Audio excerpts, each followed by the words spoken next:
화근을 단번에 뽑는 마음가짐이란 제목으로 말씀 증거합니다. 화근을 단번에 뽑는 마음가짐.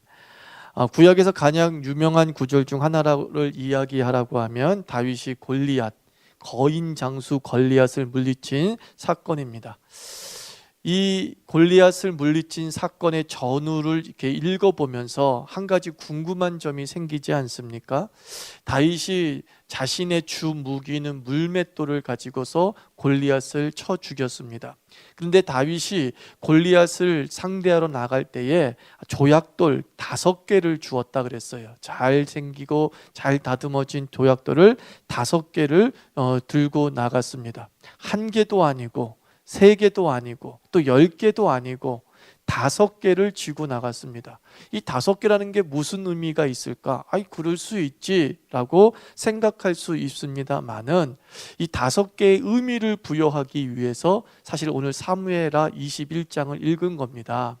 사무엘하 21장 읽은 15절로 22절의 내용이 무엇이냐면 블레셋에 있는 거인족 장수 4명을 물리치는 내용이 기록이 되어져 있습니다. 그죠? 거인족 4명이 있었어요. 골리앗과 비슷한 골격을 가지고 있었고 블레셋에서 골리앗만큼 강력한 힘을 발휘하고 있는 거인족 장수가 골리앗 외에도 4명이 있었다는 거예요. 아스비, 분업, 사빕, 그리고 골리앗의 동생 라흠이, 그리고 이름은 나와 있지 않지만 손가락 발가락이 6개인 거인족이 있었다라고 말하고 있습니다. 그래서 이 거인족 24명이 21장에 들어와서 완전히 블레셋에서 제거가 되는 것이죠.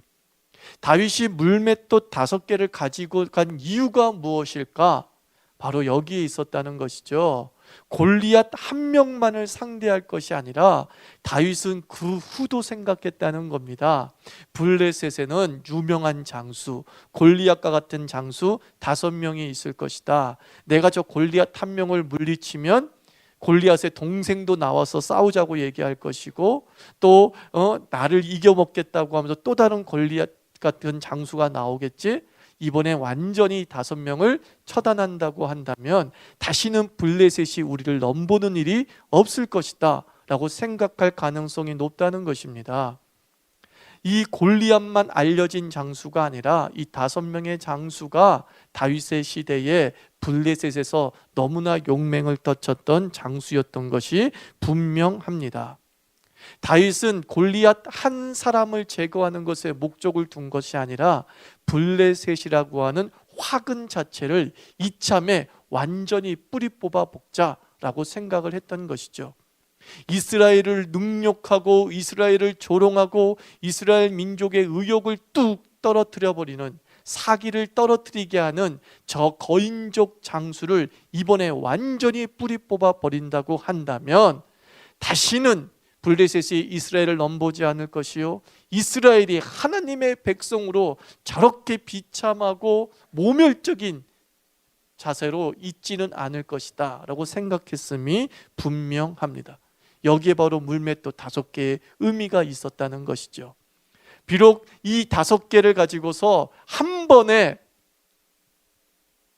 다 물리치지는 못했습니다. 다윗의 계획대로 이 4명이 차례차례로 나오진 않았습니다만 결국 다윗의 시대 때 이 5명을 완전히 제거할 것은 분명합니다. 그래서 우리가 이 물맷돌 5개의 의미를 가지고서 우리가 생각해 볼 첫 번째 교훈은 무엇이냐? 화근은 단번에 제거하자라는 겁니다. 화근은 뭐라고요? 단번에 제거하자. 한순간을 기회로 삼아서 그 화근을 제거하자는 겁니다. 잡초를 뽑을 때 다 뽑아야 하지 한쪽만 뽑아 놓으면 일주일만 지나면 뽑혔던 그곳도 다시 잡초로 무성하게 되어져 있습니다. 잡초를 뽑을 때 잡초 잎사귀만 뽑으면 또 하루 이틀 지나면 또 그 뿌리가 강력한 자생력을 발휘하고 생산력을 발휘해서 무성한 잎을 생산하게 됩니다. 그래서 잡초를 제거할 때는 밭 전체를 동시에 갈아엎어야 되는 것이고 잡초를 제거할 때는 잎이 아니라 뿌리를 뽑아야 되는 것이죠. 근본을 뽑아내야지만이 다시 잡초가 그 밭을 점령하지 못하게 합니다.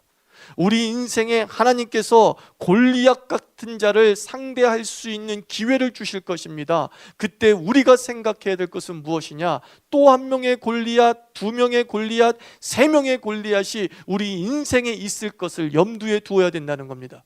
그래서 그 문제만 해결하는 것이 아니라 그 문제를 토대로 해서 장차 있을 문제까지도 뿌리 뽑을 마음을 가지고서 그 문제를 해결해야 됩니다. 우리가 어떤 한 가지 문제를 가지고서 그 문제가 나를 기도의 자리로 이끕니다. 정말 산 같은 문제가 나를 억누르고 있을 때에 우리는 하나님 앞에 나와서 그 문제를 놓고 간절히 기도합니다. 그때 우리가 한 가지 기도로 끝나는 것이 아니라 그 문제를 기도의 자극제로 삼아서 인생 전체를 거는 기도를 드리기를 부탁을 드립니다. 다윗이 그 교훈을 주는 것이에요. 하나님 아버지, 나 당장 우리 아들이 대학 들어왔으면 좋겠습니다 라고 하는 그 눈앞에 닥친 문제를 가지고서 그 아이가 대학 들어가게끔 하는 기도만 드리는 것이 아니라 그 아이의 인생 전체를 놓고 기도해야 된다는 것입니다. 그의 인생 전체를 책임지는 기도를 드릴 줄 알아야 된다는 것이죠. 하나의 골리앗을 볼 때 우리는 5개의 물맷돌을 준비할 줄 아는, 나머지 골리앗까지도 완전히 이번 기회에 뿌리 뽑겠다고 하는 신앙의 자세를 가지고 있어야 될 줄 믿습니다. 5명을 다 물리치겠다는 의욕, 그런 야성이 우리에게 필요한 것이죠. 저는 우리 자유교회 교인들 한 사람 한 사람이 이 다윗처럼 앞장서서 내가 그 문제를 뿌리 뽑겠다라고 하는 사람이 되었으면 참 좋겠습니다. 여러분, 축구할 때 보면 말이죠, 3대0으로 이겼는데 3골을 다 어떤 한 선수가 넣을 때가 있어요. 뭐 메시가 3골을 다 넣을 때가 있어요. 하천원이 동네 축구하다가 갑자기 3골을 다 넣을 때가 있어요. 그때 축구 감독들 사이에서 회자되는 말이 이거래요. 저놈이 그날의 미친놈이다, 이렇게 한대요. 저놈이 그날의 미친놈이다.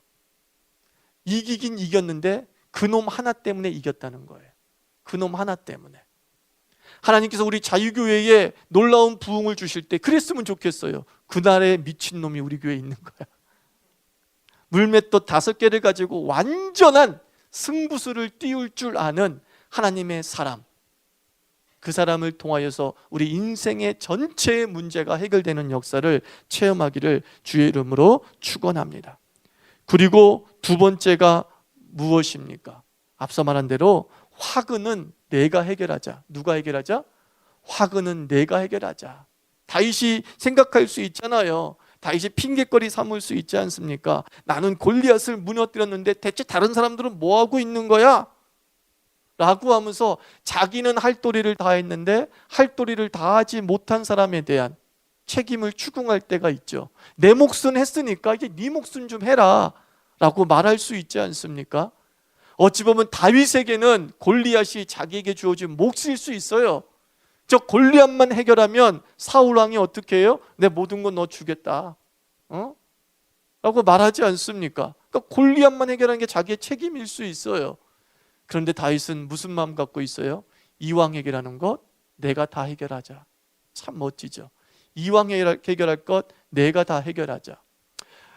한국 교회의 교회 건축이 신앙이고 건축 헌금을 드리는 것이 꿈이었던 시절이 있었습니다. 70년대에서 80년대 중반까지는 교회 건축이 곧 바른 신앙이고 또 그것이 평생의 신앙의 꿈인 사람이 상당히 많이 있었어요. 저는 그것이 나쁘다고 보지 않습니다. 하나님을 향한 온전한 중심이 있는 마음, 저는 인정을 하고 있습니다. 그 시대 때 70년대에서 80년대 초반에 아주 유명한 건축 스토리가 하나 있는데, 이제 오래전에 돌아가셨죠. 대구의 서문교회. 대구의 서문교회가 이제 석조 건물로 교회를 짓기 시작하는데 엄청난 재정난에 부딪히는 것이죠. 그때 한의원을 운영하는 한 장로님이 하나님 앞에 약 서원을 합니다. 하나님 아버지, 내가 좀 짓게 해주세요. 내가 좀 짓게 해주세요 그랬다는 거예요. 근데 이제 그분의 간증입니다. 그때부터 이상한 일이 벌어지는데 한의원을 방문하는 환자 수가 급증하기 시작했다는 거예요. 그래서 그 대구 서문교회, 아주 크죠. 그 대구 서문교회의 건축의 헌금의 80%가 그 장로님의 손에서 나오기 시작한 거예요. 장로님의 손에 나오기 시작한 거예요. 저는 그 간증을 어렸을 때 들으면서 마음속에 생긴 것이 이겁니다. 아, 그래, 나도 부자 돼서 교회 건물 하나 세우자 라고 하는 것이 아니라, 감당할 일이라고 한다면 내가 감당하는 게 뭐가 아닙니까? 그렇지 않습니까? 어차피 해야 할 일이라면 내가 하는 게 더 멋진 일이잖아요. 우리 교회 뭐 언제 건물에 신경 쓰지 않는 교회니까 저에게 뭐 이런 기회가 없을 것처럼 보일지 모르겠지만, 보세요 여러분들, 봉사하는 것 나만 해 이렇게 생각하는 것이 아니라 내가 다 할 수 있음에 감사하기 바랍니다. 그게 다윗의 정신이에요. 왜 나만 하는 거야? 왜 나만 청소하는 거야? 왜 나만 희생해야 돼? 왜 나만 기도해야 돼? 왜 나만 전도해야 돼? 여러분, 다 해결할 수 있도록 그 사람한테 몰아주는 게 복인 줄 믿습니다. 다윗의 시대 때 골리앗과 비견되는 5명의 용장을 다 해결했어요. 누가? 다윗의 시대 때. 그러므로 화근이 있거나 어떤 사명이 있든 간에 그것을 누구와 분담하는 것이 아니라 내가 해결할 수 있는 능력이 있다는 게 얼마나 큰 복입니까? 여러분에게 그 조약돌 5개가 있기를 축원합니다. 그 돌멩이 5개가 있다는 사실을 여러분 확신하시기 바랍니다. 내가 짓겠습니다 라고 했던 그 장로님의 고백처럼 내가 세우겠습니다, 내가 다 희생하겠습니다, 내가 다 섬기겠습니다, 내가 다 감당하겠습니다 까짓것, 얼마나 배포가 커요. 그 배포 큰 신앙으로 살아가는 그리스도인 되기를 주의 이름으로 축원합니다. 그리고 이 화근을 해결할 수 있었던 세 번째 교훈은 무엇이냐? 무엇이든지 숙련하자. 뭐 하자고요? 숙련하자라는 거예요. 숙련하자, 연습하자는 거예요. 모세와 다윗을 한번 비교해 봅시다. 모세도 영웅이고 다윗도 영웅입니다. 모세는 기적이 무지 많습니다. 모세의 모든 문제는 기적으로 해결되었어요. 그렇죠? 물이 없어요. 그래서 땅 팠나요? 우물 팠나요? 아니에요. 모세가 물이 없다 그러니까 반석 땅 치니까 세계적인 상수도가 거기서 터져가지고 그냥 생수가 공급이 되었어요.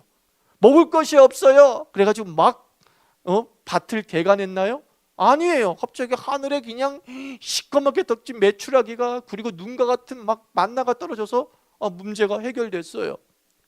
홍해가 가로막고 있어요. 자, 배를 만들자. 여기서 조선업에 관련된 사람 다 모여.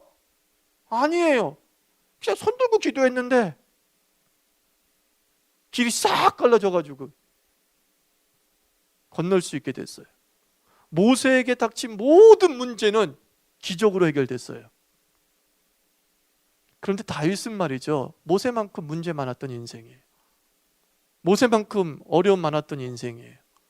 모세만큼 골리앗과 같은 대적들이 산적해 있는 인생을 살았던 사람이 다윗이에요. 그럼 우리가 사무엘 상서와 하서를 주의 깊게 읽어보십시오. 다윗에게 기적이 없어요.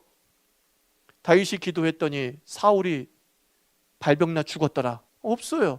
다윗이 기도했더니 골리앗이 그 자리에서 즉사했더라, 그런 내용이 없어요. 다윗은 다 지가 노력해서 문제를 해결해요. 다윗은 지가 몸으로 부딪혀서 모든 것을 해결해내요. 다윗이 골리앗을 죽일 수 있었던 힘이 무엇입니까? 물맷돌에 숙련된 자였어요. 다윗이 뭐라고 그래요? 내가 양을 치면서 이 물맷돌로 곰도 죽이고 사자도 죽였다는 거예요. 곰도 죽이고 사자를 죽일 수 있을 정도의 숙련된 물맷돌 솜씨로 곰과 비견되는 덩치, 사자와 비견되는 힘의 사람 골리앗을 물리칠 수 있었던 것이지요. 다윗이 하나님의 사람으로 쓰임받았을 때에 기적이 많아서 쓰임받은 것도 아니고, 다윗의 신앙의 보상으로 하나님이 기적을 주신 것도 아니에요. 우리의 인생은 누구와 가까울까요? 다윗과 가깝죠. 우리는 모세처럼 기도만 하면 어떤 일이 갑자기 자연스럽게 벌어지고 해결되어지는, 눈을 떴더니만 홍해가 갈라지는 그런 기적의 삶이 거의 없습니다. 우리의 인생은 다윗과 가까워요. 다윗과 가까워요. 그럼 하나님은 다윗에 무엇을 사용하셨습니까? 다윗이 자기가 맡은 일에 대한 숙련된 기술을 사용하신 것입니다. 다윗은 자기가 양치기를 맡았을 땐 양치기에 최선을 다했어요. 양치기가 갖춰야 될 이 물맷돌의 기술을 최선을 다해서 익혔어요. 이게 어디 전쟁터에 써먹을 수 있을까 생각을 했겠죠. 이게 그저 양을 지키는 데만 쓸모가 있겠거니 라고 생각을 했겠죠. 그런데 어느 날 양치기에만 쓸 수 있다고 생각했던 그 물맷돌의 기술이 전쟁의 기술이 됐어요. 전투의 기술로 하나님이 사용하셨다는 것입니다. 여러분이 어떤 문제가 닥쳤을 때에 그 문제를 푸는 키워드는 여러분 자신에게 있다는 뜻입니다. 내가 지금까지 해왔던 일 속에 지금의 문제를 해결하는 능력이 있는 것이에요. 그러므로 내가 맡은 일을 허투루 낭비하며 보내지 마십시오. 이왕 맡은 일이라고 한다면, 이왕 하는 일이라고 한다면 숙련된 경지에 올라가야 된다는 거예요. 이왕 주부로서 살아간다면 숙련된 주부, 이왕 목사로 부름받았다면 숙련된 목사. 우리가 맡은 일에 전문적 능력의 수준까지 올라가게 될 때에 그게 전혀 다른 부분에서 문제를 해결하는 도구로 사용이 되더라. 이것이 다윗이 우리에게 주는 메시지예요. 그러므로 무엇이든지 소홀히 여기지 마시고 최선을 다하시고 힘을 다하시기 바랍니다.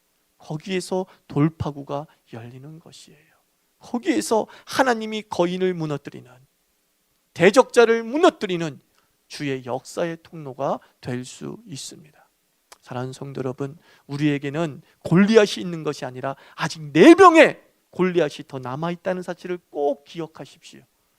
그러므로 지금 이 닥친 문제만 해결하면 되겠다 하는 마음을 갖는 것이 아니라 하나의 문제를 가지고서 5가지의 문제를 풀 수 있는 기도의 영역을 넓히시기를 바랍니다. 지금의 순간에 집착하는 것이 아니라 10년, 20년까지도 내다볼 수 있는 기도를 드리시기를 바랍니다. 그래서 마침내 내 시대 때 골리앗이 완전히 사라지고 우리 후손에게는 평화로운 미래를 물려주는 그리스도인 되기를 축원합니다. 그리고 여러분이 하는 일을 소중히 여기십시오. 내가 하는 일에 답이 있습니다. 내가 하는 일이 하나님의 역사의 통로가 된다라는 사실을 기억하시기 바랍니다. 함께 우리 이 시간 기도합시다.